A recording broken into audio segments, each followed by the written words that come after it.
Welcome back, YouTubers. This is going to be a review of the Power Ranger Lightning Collection Magna Defender figure. Mike, in the series, after he claimed the power from the actual Magna Defender, or Bull Black as he was called in the Japanese Sentai Gingaman. Anyway, let's get to the figure. First, let's take a look at the box this time. You can see it's got that standard half picture on the side, picture of the Magna Defender on the back, and then the full pic on the spot. Again, your standard box. I do wish they would put more detail on these things, but not much you can do about that. Anyway, let's get to the figure.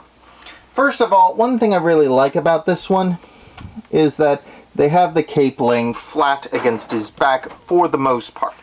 It does swish a little to one side, but that's for his scabbard, which makes sense as he's based off a knight. He has a little less posability due to his big shoulder pads. They do flip up, but they're still in the way when you do that, and it looks kind of stupid if they're out of order. Still, decent articulation there. Otherwise, standard joints, foot, etc.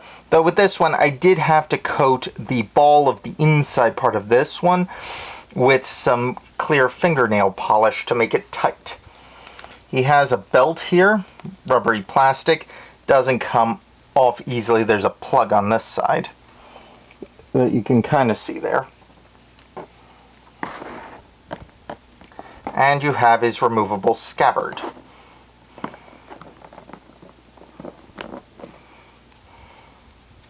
There's the sword. Wish they'd put more paint apps onto the hilt here. Scabbard has next to none, which is odd because his alternate hand, this blaster one, does have a gold stripe on it.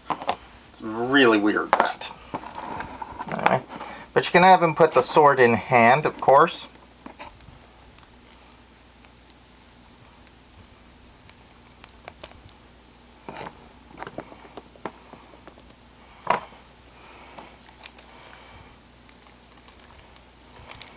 And as I mentioned, these shoulder pads get in the way, as you can see.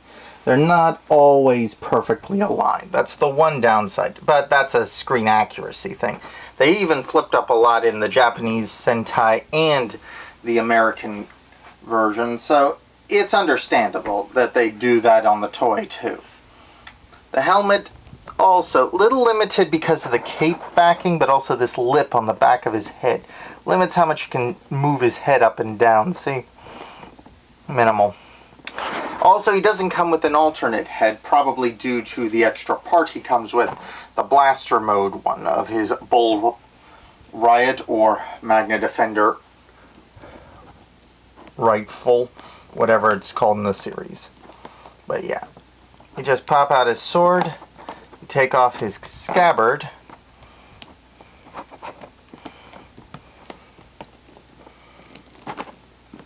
and you bend his arm into sort of the right position. Bam! You've got him in his gun-wielding form,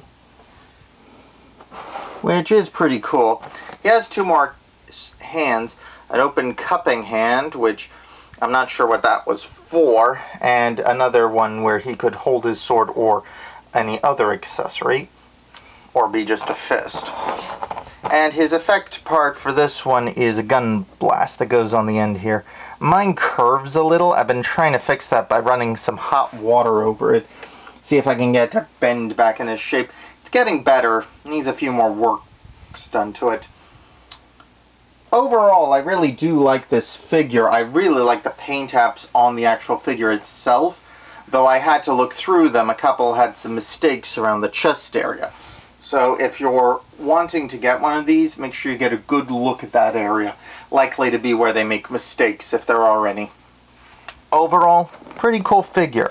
I recommend him even if you're not a fan of Lost Galaxy because his design is so different he could effectively be just any additional warrior. Plus, he had his own history before he met up with the Lost Galaxy Rangers and was an antagonistic anti-hero to them, and then passed his powers on to Mike. So I'm kind of hoping Boom does something with him in the comic book series. Either way, that's the figure. So I'll see you all next time. Please like, subscribe, comment below on my Twitter, which is where I prefer messages be sent since YouTube isn't letting me put comments on these. And I will see you all next time around. Ciao!